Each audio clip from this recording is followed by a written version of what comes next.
Entre los años 1922 y 1923, el Paraguay se vio severamente afectado por el desarrollo de una violenta y caótica guerra civil que dejaría sumido una vez más al país en una serie de privaciones, carencias y falta tanto de infraestructura de producción como de comercio y de vida civil en general.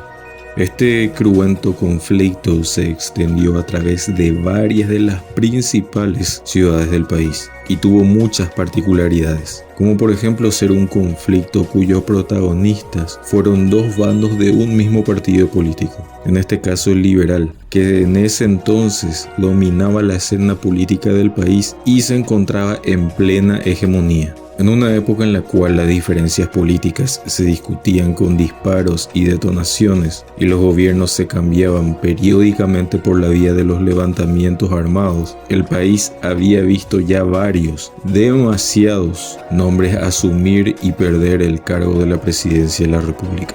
Pero en este contexto hubo una excepción al tocarle a Eduardo Scher la presidencia, siendo el primero que logró terminar su periodo de mandato estipulado constitucionalmente a los inicios del siglo XX, siendo su periodo desde 1912 hasta 1916. Scher tuvo una destacada gestión como presidente, pero ya la había tenido también previamente como intendente de Asunción y en otros cargos que fueron ministerios y similares. Como presidente continuó varias de las obras que había tenido proyectadas ya desde la Intendencia de Asunción y fue un periodo en el cual el país vivió una estabilidad y crecimiento que no se veían hacía un cierto tiempo.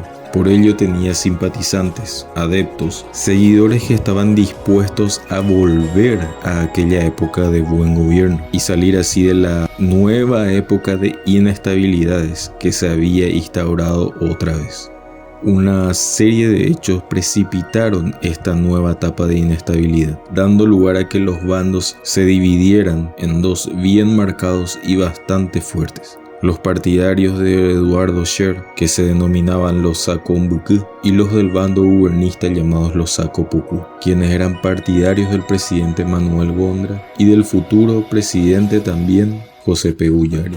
Entrar en todos los detalles y entretelones de esta guerra civil necesitaría un documental aparte, pero en orden de poder ver el hecho que da nombre al video, dejaremos de lado todos esos detalles. Pero sí daremos un poco de contexto. Una vez que los bandos estaban ya bien conformados y divididos, debido a que dentro del gabinete del presidente Gondra habían muchos funcionarios simpatizantes de Scher que acababa de perder ante Gondra las elecciones. Eso mismo fue generando crispaciones y disgusto entre los liberales, escalando así hasta ese conflicto. Estos bandos buscaron entonces hacerse de poder en todos los sentidos, tanto de adeptos, armamentos, recursos y todo lo que les permitiera ganar terreno en la guerra civil.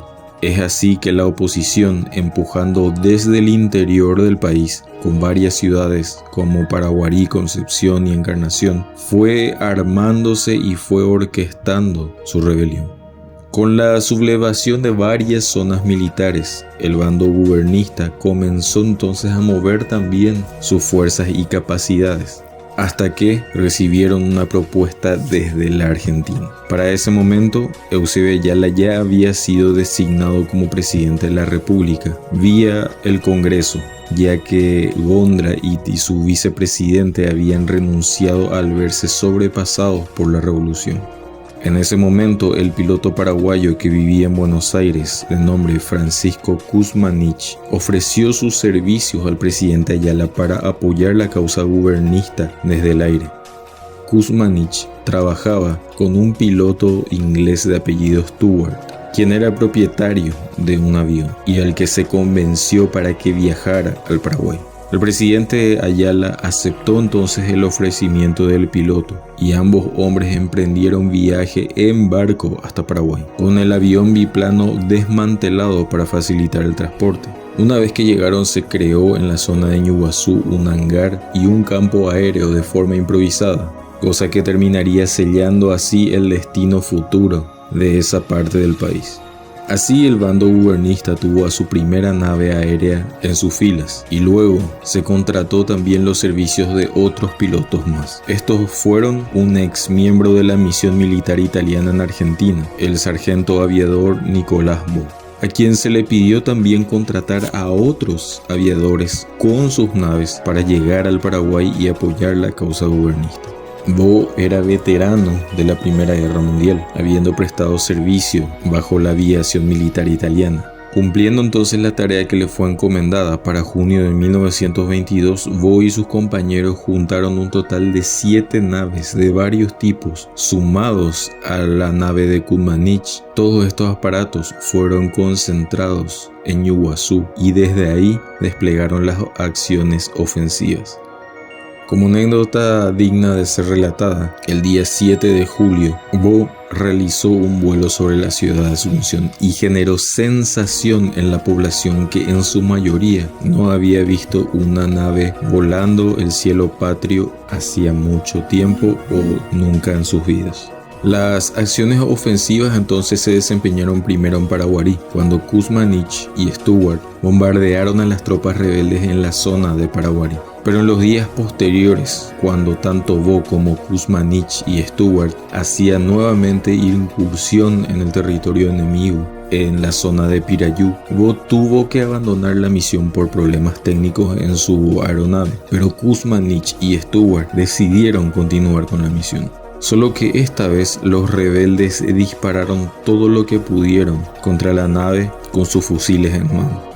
Al parecer, porque más que opiniones especializadas solo se pudieron obtener conjeturas, uno de esos muchos disparos alcanzó el caño conductor de combustible de la aeronave de Kuzmanich y Stewart, lo que causó un incendio en el aparato. Stewart, quien era el que pilotaba la nave, trató sin éxito de aterrizar, mientras que Kuzmanich, con las bombas adentro del aparato, pues en esa época el que iba como copiloto se encargaba de lanzar las bombas de forma manual, se vio presa de una desesperación tal que en un frenesí total se lanzó del aparato sin paracaídas alguno y murió obviamente al apenas impactar contra el suelo. La nave, que aún volaba con Stewart dentro, siguió llenándose más y más de fuego hasta que sucedió lo que había enloquecido de miedo a Kuzmanich.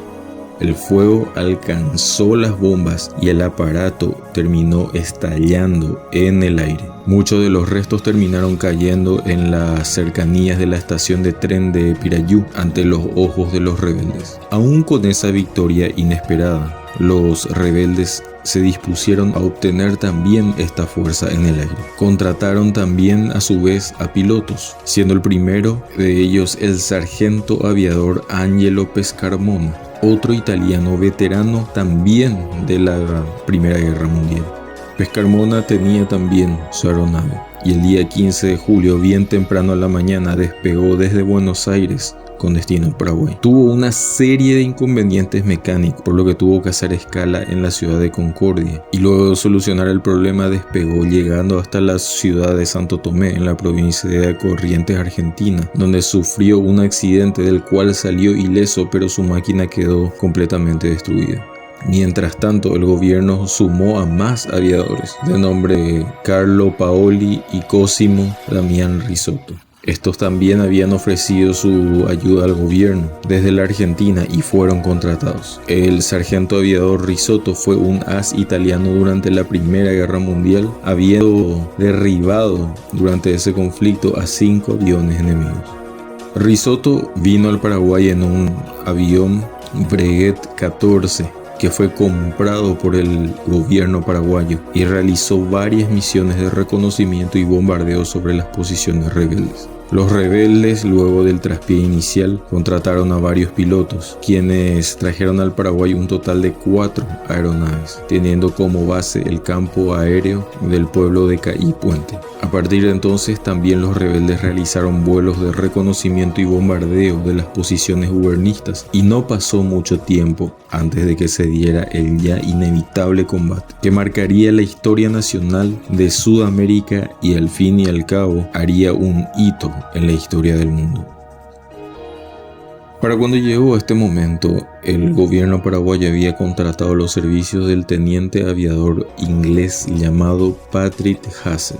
Este sería parte principal de la historia al apenas llegar al país. El 5 de septiembre de 1922, un avión rebelde sobrevoló el campamento gubernista en Salitrecue, a unos 2000 metros de altura, descendiendo luego para arrojar unas bombas. De inmediato, una nave gubernista, piloteada por el mismo Hassett, que se encontraba en guardia en ese lugar, despegó para darle caza al aparato rebelde. Por unos minutos se dio entonces el combate histórico, ya no de bombardeo de bases en tierra o de fusiles contra una aeronave, sino de nave contra nave, de piloto contra piloto. Estos hombres ya estaban curtidos en el arte de la guerra por lo vivido en la Primera Guerra Mundial, pero el cielo paraguayo era un virgen de este tipo de enfrentamientos.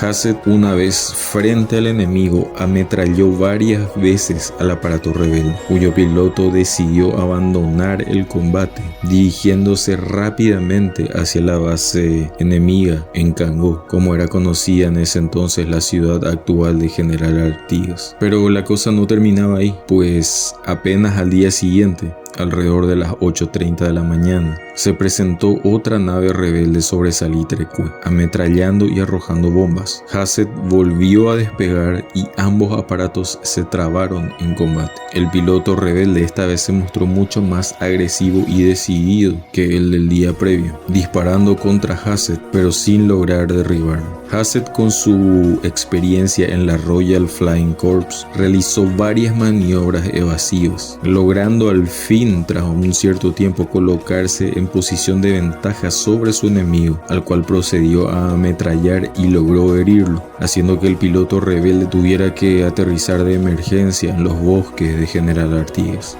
Durante las siguientes semanas y meses se llevaron a cabo más acciones semejantes, pero cabe decir que el bando rebelde fue el que quedó en peores condiciones, ya que terminó teniendo solo 2 naves operativas en sus filas, mientras que los gubernistas siguieron llevando a cabo acciones hasta que las naves ya estaban acusando el desgaste de las exigencias de las batallas, quedando en condiciones de volar solo 5 de todas las naves que llegaron hasta el país a comienzos de 1923.